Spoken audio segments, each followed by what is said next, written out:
I've got very, very little time, so let me just go straight into the new Mishnayos. Right. Hey, Cass. Okay. So No, no, hey, no, no. you're You're Aleph right. new ones. Okay, so we've just been Okay. talking about cleaning the midas. When do you need to clean your midas? We said some people have to do it every week. Some people have to do it after every weighing, and some people only every 12 months. Okay. Amar Rabban Shimon Gamliel b'medvar Mamurim. So Rabban Shimon Gamliel says, when is this so? Belach. That's talking about with wet measures. But dry measures, things don't stick. B'yavesh eno tzarich. Okay. V'chayav lahachriya lo tefach.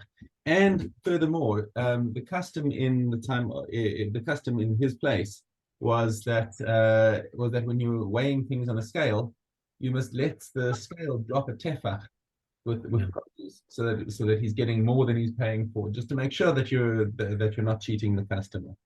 Okay. However,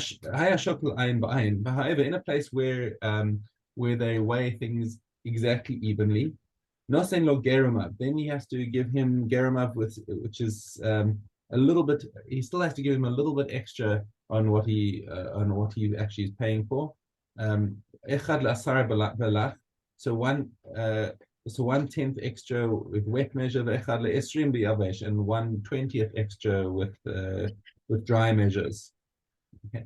Makom shenagu lamod bedaka, in a place where they would measure with small, in a place where they would measure with small measures, lo yamod begasa, then he's not allowed to use a large measure, because the smaller one, you're giving him a little bit of heaping every time. So that heaping adds up. Whereas a large measure, the heaping of one large measure is not as much as the heaping of several small measures put together.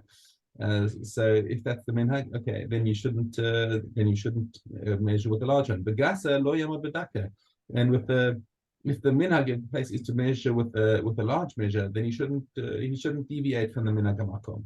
Limchok, if the minhag is to smooth off the top, then he may not keep it. Ligdosh lo yimchok, and if the minhag is to heap it, then he shouldn't smooth it out. Okay.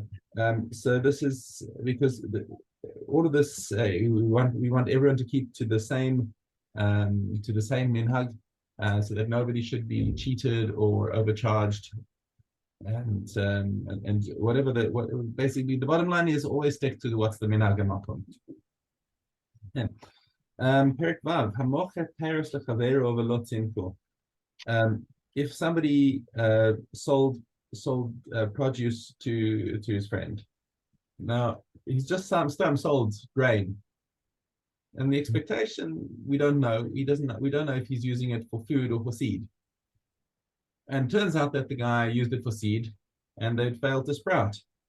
That's simple. Pishtan, even if it's flaxseed, which people generally use for planting rather than eating, even though you can eat flaxseed, it's more of a growing. You generally use the flax for the linen, so the expectation is usually that people will plant it, and it failed to sprout.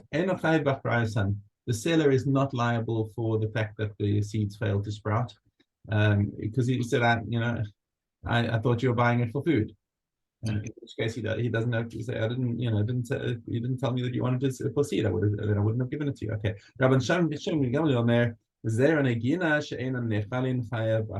However, non-edible plants, non-edible seeds. So for example, just garden flowers, things that you don't typically eat the seeds of, that you're chayav in the achrayas. And if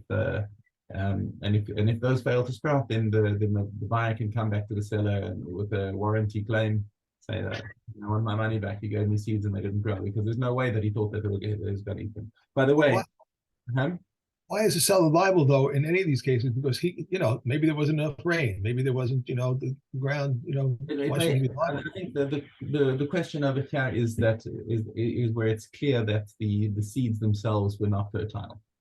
Uh, Okay.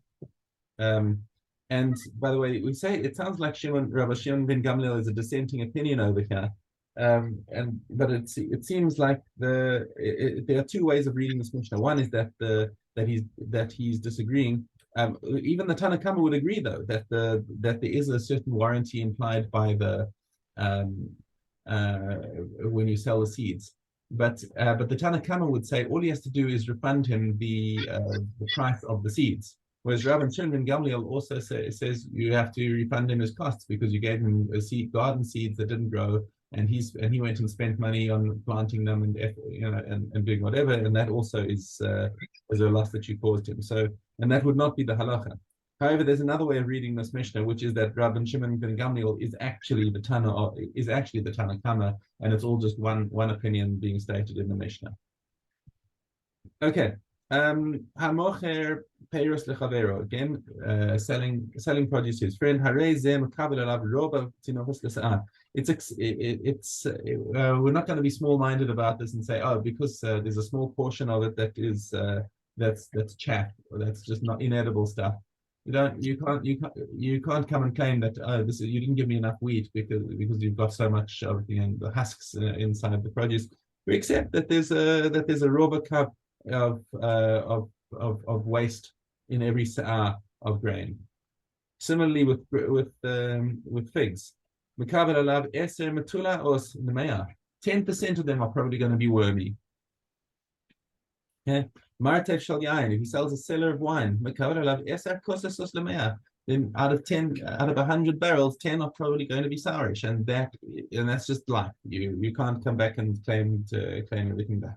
Kanim b'Sharon, and if he's buying barrels or containers that were made in the Sharon, then he accepts that there are 10 fragile ones out of 100, and he has no claim if he has 10 or fewer that turn out to be duds. Yeah, that's just baked in, and that's the minhag hamakom again. That was what was acceptable, and now our manufacturing standards are a lot higher. So we typically accept that if you have any failures, you're going to return them. Okay. That's it. Go have a great day, and I'll see you tomorrow. It's on the regular time. Okay. Bye.